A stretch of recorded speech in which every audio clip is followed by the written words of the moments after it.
साथियों नमस्कार, मैं Rajendra Kumar news point of view से आज मैं हाजिर हूँ हमारा नियमित कार्यक्रम लेकर अखबार की कतरनें। आपको मालूम है कि हमारे देश में एक ताज़ा सर्वे के अनुसार 22 करोड़ लोग भूखमरी में जी रहे हैं, मतलब गरीबी की रेखा से नीचे। उस सर्वे के अनुसार पूरे विश्व में करीब 65 करोड़ लोग गरीबी की रेखा में जी रहे हैं, गरीबी की रेखा से नीचे जी रहे हैं। आप कल्पना कर सकते हैं, पूरे विश्व के 35% लोग। अब हमारा देश विकासशील देश नहीं रहा, अब हमारा देश एक गरीब देश है। आज 75 साल के बाद भी हम और नीचे जा रहे हैं, हम और ज़्यादा शिक्षित हो रहे हैं और हम ज़्यादा कुसंस्कृत हो रहे हैं।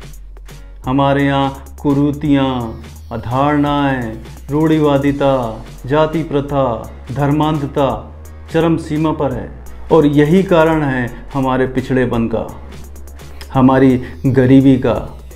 तो आइए हम मुद्दे की बात पर आते हैं और खबरें देखते हैं। पहली खबर यह है कि बिहार में 4 लोगों ने मिलकर एक महिला की हत्या कर दी। क्यों कर दी? क्योंकि उनको शक था कि वो डायन है। क्या आप सोच सकते हैं कि इस आधुनिक सदी में भी ऐसे लोग जिंदा हैं जो इन कुरीतियों, इन जादू टोने टोटके पे विश्वास करते हैं? हाँ जी, हैं हिंदुस्तान में। और वो सिर्फ धारणा ही नहीं रखते, वो सिर्फ अंधविश्वास ही नहीं करते, वो हत्या भी कर देते हैं शक में कि कोई डायन है या कोई भूत है। और यही मूर्ख लोग और यही अशिक्षित लोग, यही रूढ़िवादी लोग किसी भी अपराधी को नेता बना देते हैं, मंत्री बना देते हैं और अपने गांव, देश, राज्य की सत्ता सौंप देते हैं। दूसरी खबर यह है कि एक 10वीं में पढ़ने वाली छात्रा के साथ उसके ही एक रिश्तेदार ने बलात्कार करने की कोशिश करी। हम ऐसी खबरें करीब करीब रोज ही पढ़ रहे हैं।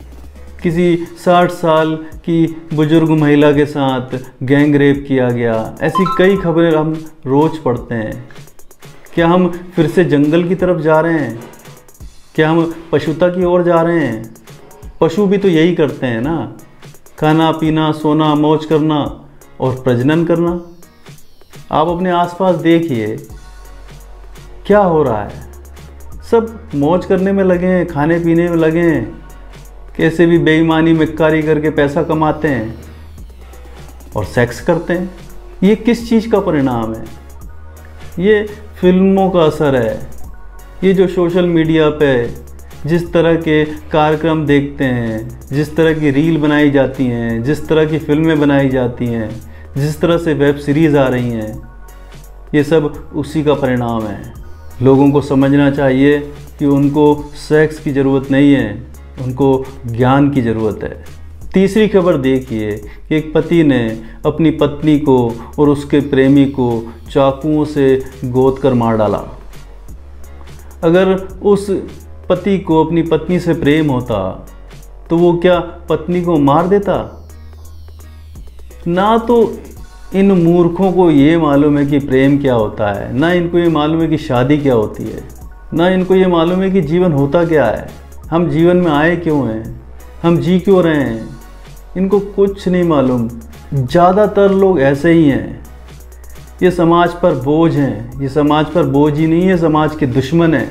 चौथी खबर देखिए, छत्तीसगढ़ में नेशनल हाईवे का हाल देखिए। आप चल नहीं सकते। नेशनल हाईवे एक बहुत बड़ा विभाग है जिसके गडकरी जी मंत्री हैं। लाखों करोड़ रुपए इसका बजट है। ऐसी सड़क बनाने वाले इंजीनियर्स को, ठेकेदारों को बर्खास्त क्यों नहीं किया जाता? ये समझ के परे है। जब तक इनको सज़ा नहीं मिलेगी, जब तक ये सब होता रहेगा। पांचवी खबर देखिए, मध्य प्रदेश की राजधानी भोपाल में तालाब में एक फाउंटेन लगाया गया 2-3 साल पहले। उद्घाटन हुआ विधिवत और उसके बाद आज तक वो फाउंटेन चला ही नहीं है। मतलब भ्रष्टाचार की भी एक हद होती है। खुलेआम भ्रष्टाचार हो रहा है। उस सप्लायर से पैसा वापस क्यों नहीं लिया जाता? 3 साल से किस बात का इंतजार है? कभी चालू वो फाउंटेन हुआ क्यों नहीं? संबंधित अधिकारियों को सजा क्यों नहीं दी जाती? उनको निलंबित क्यों नहीं किया जाता? छठी खबर देखिए कि भोपाल में ना तो ट्रैफिक सिग्नल चल रहे हैं, ना तो ट्रैफिक पुलिस मौजूद रहती है। स्कूल की छुट्टी के समय बच्चे सड़क पर 2-2 घंटे जाम में फंसे रहते हैं। इनको किस बात की तनख्वाह दी जा रही है? जनता के पैसों से ही इनको तनख्वाह दी जा रही है। तो फिर ये काम क्यों नहीं करते? इनको सज़ा क्यों नहीं मिलती? इसलिए नहीं मिलती क्योंकि सभी एक ही थाली की चट्टे बट्टे हैं। सब एक दूसरे के जख्म घाव छुपाने में लगे हुए हैं। जनता के जख्मों से इनको क्या मतलब है? ये तो जनता है जिसको जागरूक होना पड़ेगा और इनसे काम करवाना पड़ेगा। लोगों को खुद के अधिकार ही नहीं मालूम।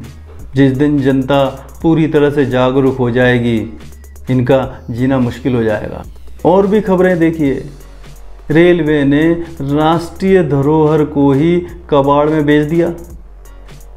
ऐसे लोगों पर कार्रवाई क्यों नहीं होती? जिसको जो चाहे वो बेचे जा रहा है। राष्ट्रीय संपत्ति बेची जा रही है, राष्ट्रीय धरोहर कबाड़ में बेचा जा रहा है। दूसरी खबर ये है कि मथुरा में किसी ने नगर निगम कर्मचारी को योगी जी और मोदी जी की फ़ोटो दे दी। उसने उसको कचरे के डब्बे में रख लिया। किसी ने देख लिया, उसका वीडियो बना लिया और वो कर्मचारी निलंबित हो गया। अरे उसको ढूंढिए जिसने उसको वो फोटोज दी। उस गरीब का क्या दोष है? जो राष्ट्रीय धरोहर बेच रहा है उस पर कोई कार्रवाई नहीं हो रही। ये खबर देखिए, उत्तर प्रदेश में होम्योपैथी संस्थानों ने छात्रों की छात्रवृत्ति खा गए और कुछ रकम नहीं 47 करोड़ रुपए खा गए। ऐसी खबरें आपको विचलित नहीं करती? क्या देश हमारा ठगों का देश बनता जा रहा है? हर जगह भ्रष्टाचार है, हर जगह बेईमानी है, हर जगह मक्कारी है। आज हमारे देश की 90% मीडिया सरकारी भोंपू बनी हुई है। ना तो वो महंगाई के बारे में बताती है, ना बेरोजगारी के बारे में बताती है, ना डॉलर के बारे में बताती है, किसी भी बारे में नहीं बताती। वो सत्ता से सवाल ही नहीं करती। ना वो स्वास्थ्य सेवाओं की जर्जर हालत के बारे में बताती है, ना वो शिक्षा के बारे में कुछ बताती है। वो सिर्फ सत्ता का नैरेटिव सेट करने में लगी रहती है। असल में ये सत्ता और पूंजीपतियों का गठजोड़ है और ये गठजोड़ जनता को बहुत महंगा पड़ेगा। जनता और बद इंतजामी में जिएगी, और महंगाई में जिएगी, और गरीबी में जिएगी। जनता को सुधरना होगा, जनता को जागरूक होना पड़ेगा, जनता को सरकार से सवाल करने पड़ेंगे, जनता को खुद मोर्चा संभालना होगा, भ्रष्ट नेताओं और भ्रष्ट बिचौलियों को हटाना पड़ेगा और सच्चे ईमानदार नेताओं को चुनना होगा। नमस्कार।